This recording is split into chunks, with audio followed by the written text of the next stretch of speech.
Our next speaker is Dr. Elaine Saayman, who is the clinical director of Sedipa Hope Medical Center, and she will talk on the effect of opioid substitution therapy on health outcomes in people who use drugs in South Africa. Welcome, Elaine. Thank you. So I'm going to present our evaluation of Elaine and team's program that she just explained to you earlier on. So we particularly looked at the effect of OST on the other program outcomes, as this is a very integrated service delivery model of harm reduction that they are implementing in various cities in South Africa. So as Elaine also mentioned, the old data shows about 82,000 people who inject drugs, but it's much more.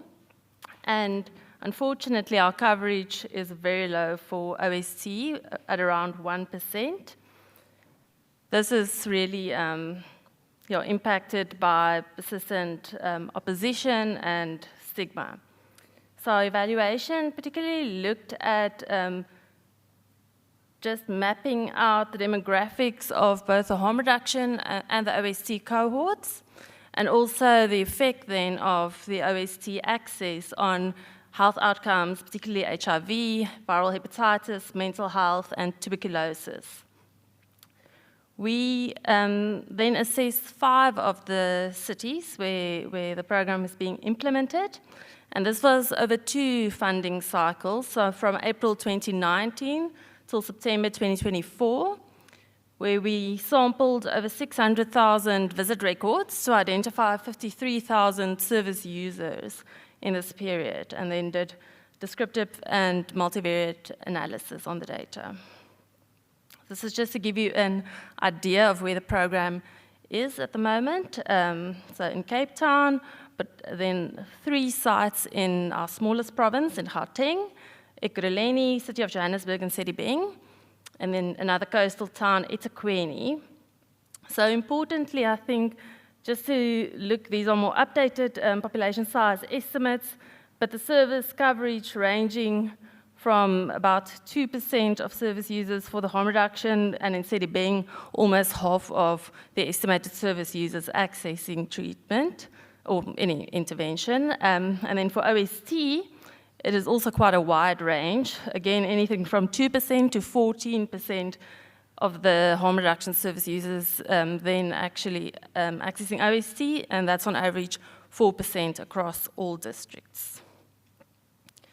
So looking at the demographics, our age group, predominantly between 25 and 35. This is for both the non-OSC and OSC groups. Again, male dominant, but proportionally higher females in the OSC cohorts.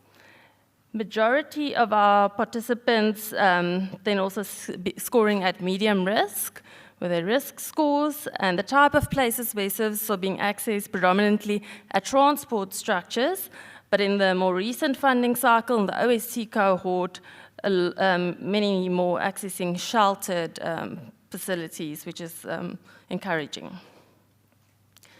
Then quickly looking at the contribution then to the program outcomes.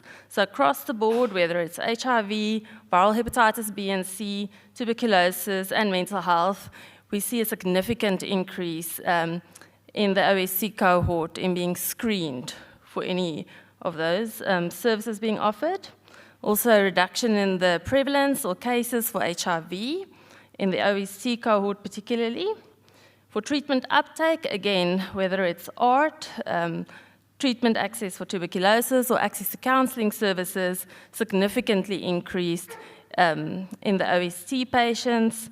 Just interestingly, like almost half the patients for depression services and a quarter for anxiety. We also see then viral suppression rates significantly impacted by the access to OST, as well as hepatitis B vaccination rates, which is not getting a lot of attention. So in conclusion, the integrated care with OST significantly impacts the uptake of screening services as well as health outcomes. And I think this is particularly important when scaling in a context where we really see syndemics across HIV, viral hepatitis, and opioid use. And there's just a few of our participant feedback quotes and our acknowledgements. Thank you.